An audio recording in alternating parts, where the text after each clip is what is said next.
on my bank, and my bank always bust. Yeah, my bank will bust, and you mad for what? Probably cause you ain't getting stuffed. Hush K, they hate what I make, but they fake, so I look the other way. Hello, everybody, and welcome back to the Tending Bike Show. And today, I'm here with a special guest who has been on here before, but we're gonna be doing a brand new interview. Introduce yourself. Hello, my name is Twisted Wizard. I'm from Michigan, as you all probably know. I just released my new album, Christian Dubstep Room. It's pretty fire. Hell yeah! So, the first thing I want to ask, should we just go from where we left off from the last interview? I guess. Yeah, I guess if you don't feel like going through the stuff we've already discussed I previously. mean, I don't mind it, cause like this is like a, this is like a do-over in sorts. All right, so I guess we can talk about I guess we can briefly go over the stuff we've talked about before. So, Preflex. Yeah. So I started making music and making my mixtapes and putting them in, like selling them in the school cafeteria for $1 each. They were not good. And then I got into Flex, and am I getting a little too ahead? No.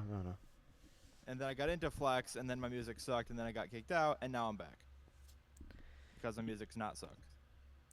Yeah. So yeah, we had that, and we had your first album, "I Will Survive Being Bootylicious," which released in June of 2022.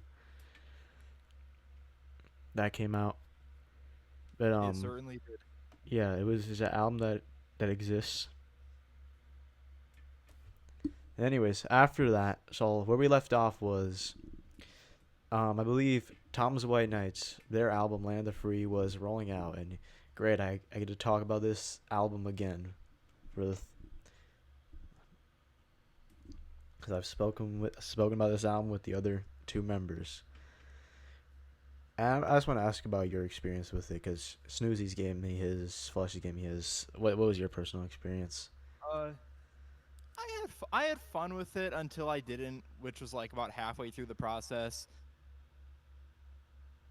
Yeah. And I mean, I got to know Snoozy and Flush more, and also like Jorge, because he was there for actually a pretty good chunk of that process. And Yeah. yeah. So then, like a week later, you're out of Flex, and there's like a small period where you're just not there. But we get the release of the single Donkey Punch, which I don't think was a part of any project, if I remember. It was, and then it wasn't. Yeah, was it originally on Tell 'em Twizzy or whatever was being worked on? Yeah, it was originally set for a very early draft of Tell 'em Twizzy. Nice, interesting, because yeah, that song became that album like went through yeah, a meme, yeah, that And song, then Tell 'em yeah, Twizzy went through like 60 iterations of track list, and then it became a pretty good album. yeah. So then we get And that's Tell why I 'em got signed back. Twizzy, hell yeah. So then we get Tell 'em Twizzy, which released January. I think it's January of last year. No, like No, it wasn't. May. No, wait, no, oh, that was a single. No, yeah, it was May. It was May. That was a single. Yeah, but we if you get a few singles before this, we get Chill Out Dude. We get, yeah, that was the first one. Just Chill Out Dude. Here I Go. Going Out and You Won't Like Me, which is the popular Yeah. one. Yeah. So- that's the big hit. So what was the process behind making Tell 'em Twizzy? I mean, you said that you had like multiple iterations of the track list in the album. The Like, what track made list you went go through with the? about 60 changes. It used to be it originally was going to be a lot more like serious, cuz I was like angry and shit. But then I like stopped being angry and decided, I'm not going to do that. But I'm going to cuz as I've said in the past, like You Won't Like Me was originally going to be serious, and that version of the track is the worst music of all time. So so that's why it became like a more of a joke and like a Five Finger Death Punch parody. All right. So yeah, then after that, you're back in Flex, Yeah. and then we get EP in July, which I don't think I've actually heard. And an overwhelming surplus of diggity. Yeah. Two of the songs were good. One was mid. My favorite one from that was Serious, which is like a 100 Gex kind of parody thing, and it was fun. Nice. And then we get another EP with Lil Sack called Invest the Gucci Vest. Infest the Gucci Vest. And Infest, yeah. I read that wrong. Yeah, Infest the Gucci Vest. Yeah. Infest the Gucci Vest. Yeah. So what was that like making a project with Lil Sack? So it started with me making / like putting together like all the beats for the album, and then waiting like 2-3 months for Kellen to do his parts, and then after he did it, I got the idea of like what he wanted to go for, and then I finished my parts. And it turned out great, and the King Gizzard subreddit noticed it and made it blow up a little bit, which was fun. Cool, very cool. So then I believe after, well, actually, no, we're not. We'll get into that. We got the. I guess you were part of the Top Hat thing, Gangsta Mixtape 2. I was part of that. I was a little part of that. Like I only was on like 3-4 songs, but I was there for most of the creation process, and yeah, that was just like fun. It's basically like Flex Gang Volume 4.5. Yeah. Yeah. So then, I guess now we're at the current Christian Dubstep Room, which released Friday the 10th. Yeah. No, it wasn't the 10th. It was this Friday, 17th. I'm getting my dates mixed up. No, that was the Gangsta Mixtape 2's release, if I remember. Mm-hmm. Yeah. That was supported by a single, which was pretty good right now with Beetle Bat. 3 singles. Oh, yeah, there was 3 singles. I keep forgetting that there's other singles, but yeah, pretty good right now. Then the one with the long title, Mm-hmm. and then Game On. Game On, yeah. So, from what I know, I think you wanna do like a track by track, rundown of Christian Dubstep Room. Yeah, kinda. All right, let's do that. Yeah, so like Heaven's Gate, first track. Heaven's Gate was one of like the first songs I made for the album. It was one I made like in person with my friend Zach, who is Moses on the track. And that was a fun experience. And hang on a sec.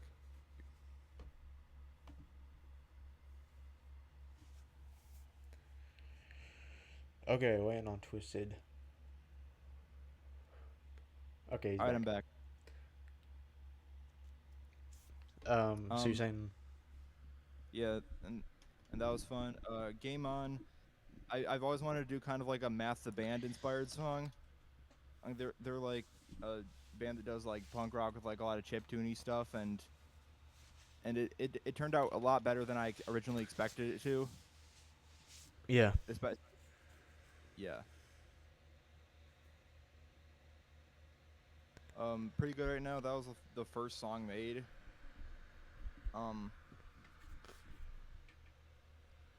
I remember like Beetle Bat, like when we met up to do the video for it, like that's when he told me he was like he was like planning on leaving, and then like I was like, ah, dang.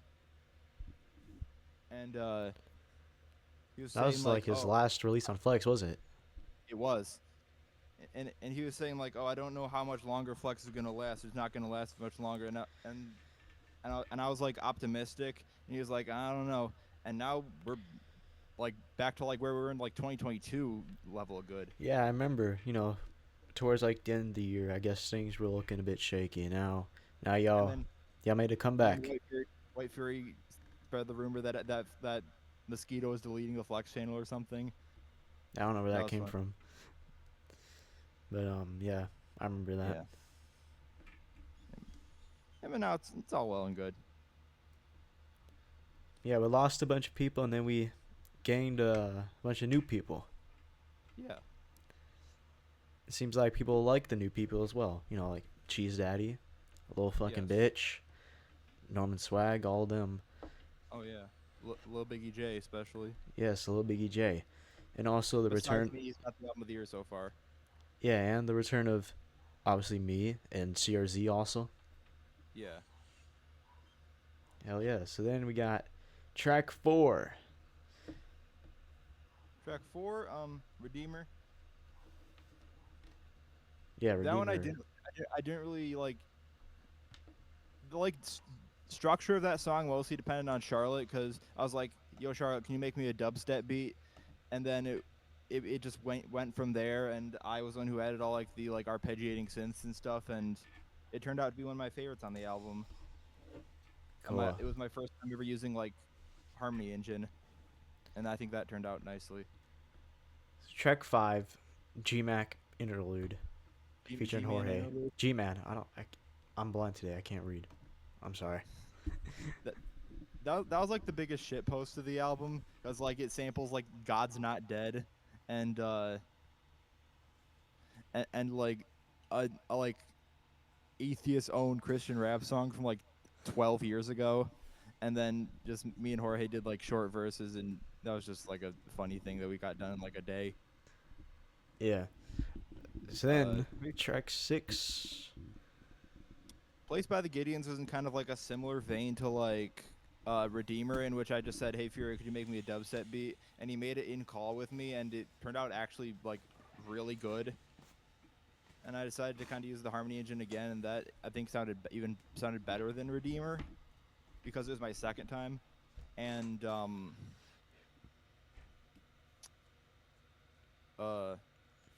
yeah. Track 7. This is the other single with the long title, which I'm not gonna bother naming. Yeah, the extreme infinite undying cosmic power of the mythological ultra-galactic cyborg super demon from the land of Turbo Skyrim, which is like Skyrim but Turbo. I think I got that right. Yeah. That was like the power metal Dragon Force parody, which I think is one of the funniest songs in the album in my opinion. And I think it was the one that like other than Rare Designer Clothes, which we'll get to, leaned the most like into like the dubstep. Yeah. With like it's like even having like a drop and everything. And that turned out really well. All right, Rare Design of Clothes. This one's one of my favorite ones on the album. Actually, I really liked the run from Rare Design of Clothes all the way to You Like This, like that, like 1, 2, 3, 4, 5. I think 5-track run. Yeah. That's probably some of my favorite stuff on here. Yeah.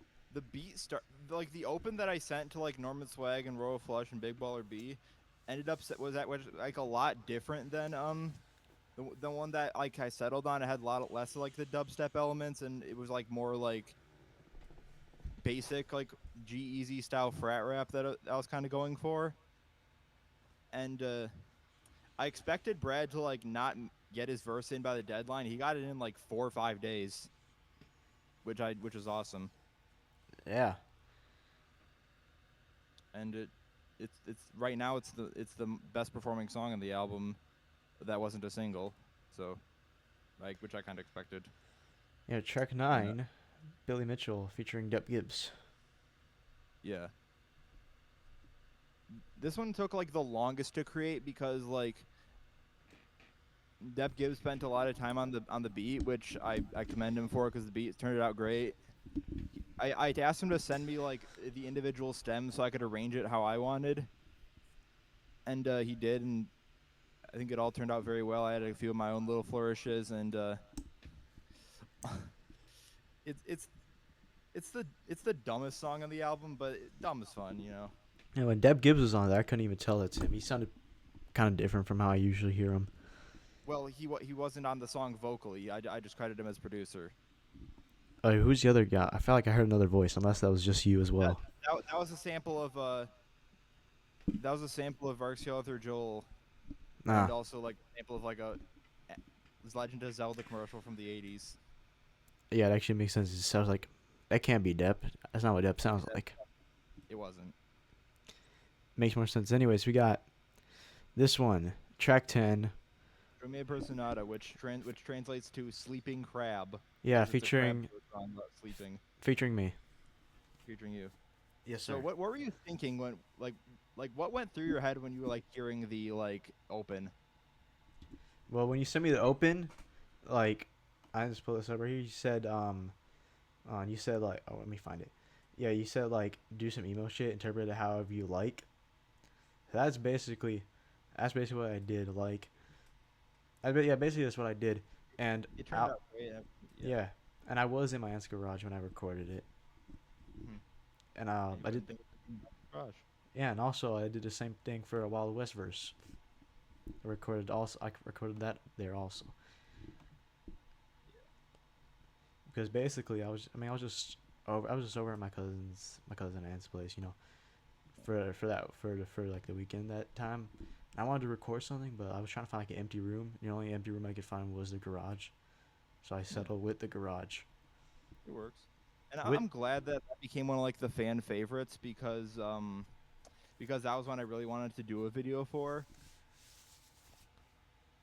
hell yeah, and the Yeah. video's coming out. By the time we're recording this in a few hours. Yeah. I could have done something, I guess, if you wanted me to, but it's all right. Yeah. I worked you in there. Cool. Track 11, this Discord shit gets serious, featuring Little Mosquito Disease. This is my personal favorite song on the album. Like it started out as like that one Mr. Ice song that he made, and that like WT then made again in like 2023. And I decided I want to like make that and like make it a lot bigger, like a lot more grand sounding, which I think I pulled off well.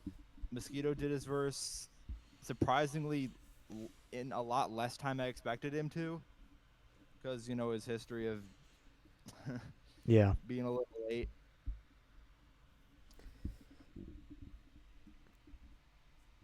Yeah, he is usually pretty late. That reminds me of that one time, actually, which is crazy. I'm pretty sure I got all the features on my self-titled album before I actually recorded my parts myself.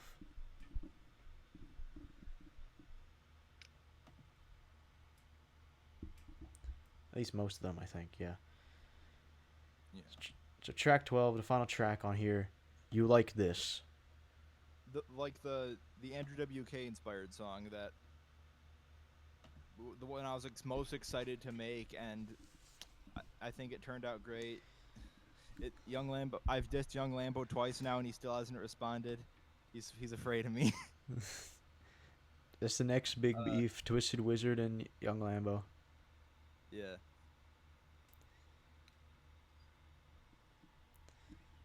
So overall, I think the album it's my first album that I can say I made no filler for. Yeah, I thought it turned out pretty well. I think personally, I think it's your best work so far. I agree. From what I've heard, because I haven't heard like some of the EPs, but aside from that, I think it's the best that you've put out. Yeah. Anyways, thank you to Twisted Wizard for coming once again to the Tinning Bike Show. Yeah. And make sure to stream Christian Dubstep Room, and make sure to also like, subscribe to watch more episodes of the Tinning Bike Show, because there's gonna be more coming. Yeah, glad you're back. Yeah, and I got new music on the way. And Ontario Trap Stars, that's still out. Stream that. Stream P Drizzy. Yeah. I don't think I'm doing. P Drizzy on streaming? Yeah, it's on streaming. Oh, it is now. Good. I saw that it was. I don't think I actually even got really streams like that, which kind of disappointed me a bit. So now's your time. Everyone go stream P Drizzy. Hey guys, so my internet kind of went out, and I was still recording. I got some stuff I had to take out, but yeah, I was in the middle of finishing up. It really sucks, honestly, but I think aside from that, the interview turned out well. Once again, thanks to Twisted for showing up to do the interview, and what I wanted to say is I got new music coming. I'm gonna work on. I haven't recorded anything yet actually, but I got an album coming late summer. It's called TB64. I'm announcing it right now here on the channel. 7 tracks. You know, I'm pulling like a Kids See Ghost Daytona type thing. What else? I'll give you some more details. It's very synth trap inspired. I'm gonna make it like feel like an experience, maybe like you're playing a video game or like watching a movie. It's gonna be really cool. Hopefully, my best work yet, and then I wish I got more music coming. You know, maybe some singles, maybe some other projects. But yeah, that's just more stuff coming, more music videos. I got a video for there's a Hip Out My House for Sears and Cough Drop from Ontario Trap Source coming. And yeah, that's it. That's all I had to say. Thank you for watching this episode of the Tending Bike Show. Remember, like, subscribe, notifications on. Don't miss another episode. Don't miss an episode. You know. Yeah, that's it. Okay. Thank you to everybody. Thank you to Twisted. And peace out, everyone.